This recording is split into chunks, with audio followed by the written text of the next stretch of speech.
Yan guys, dahil Bernis ngayon, magluluto tayo ng tradisyon ng mga Pinoy. Alam niyo guys, pag araw ng Bernis, di ba? Yan naman niluluto natin. Ayan. Nagpalabot na ako ng ating munggos. Ayan. Tapos, ito yung ating mga sahog. Ayan. Ng ating mga sahog. Ilawan natin para nakikita nyo. Ayan, yung ating mga sahog. Gigisahin natin ang ating talbos na ampalaya. Ayan. Yung ating kagamiting oil. Ayan. Ayan yung mga ating pampalasa at pesos at yung ating asin. Tapos ito ating chicharon. Durugin natin yan guys para mas masarap pag durog. So mag-start na tayo ng ating panggisa. Kagamitin natin yung aking favoritong kaldero. Ayan guys. Luto na tayo. Lagay na tayo ng ating oil.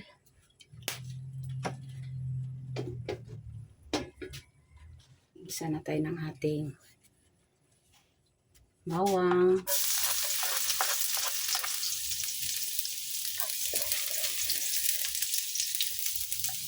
Sibuyas.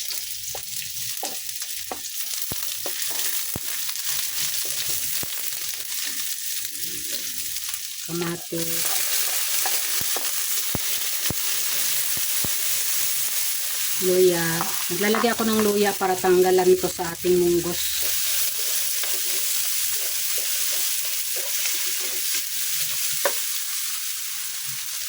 Karne, baboy.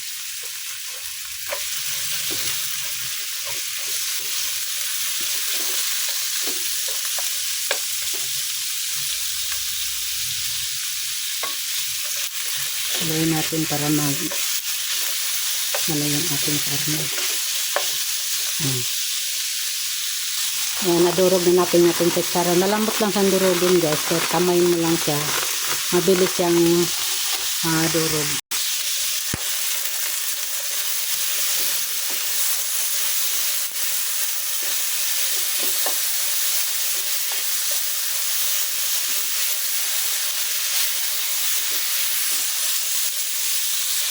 Haluin natin hanggang sa maluto yung ating karne. Bago natin ilagay yung ating pinalambot na munggos. Luto na yung munggos natin ilalagay. Kaya madali na lang yan kapag naluto na itong ating karne. Ayan.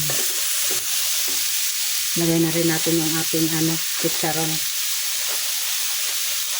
Sasabay ko na dito sa pag ng isa ng ating mga ingredients natin sahog.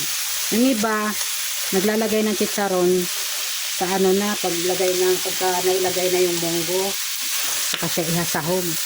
Sa akin, isasabay ko na sa aking paggisa. Yan.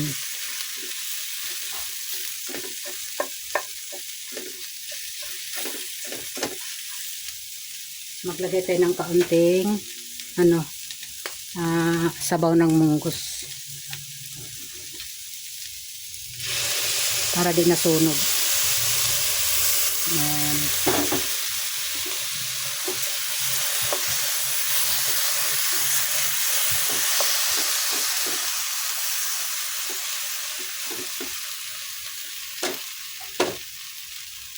So yan, luto na yung ating karne. Ilagay na natin yung ating munggos.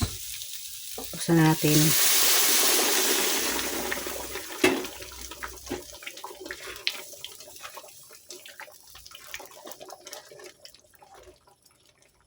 Natin yung apoy at paglagay tayo ng asin.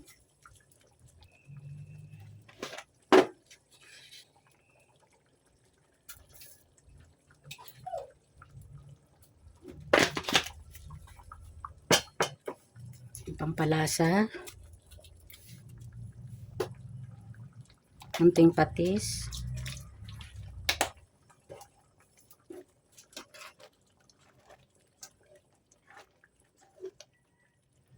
Pakuluan muna natin siya.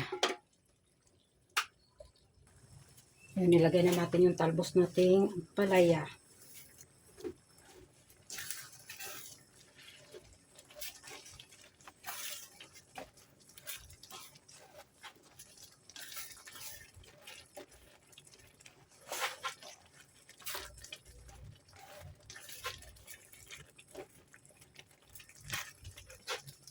Tikman natin guys.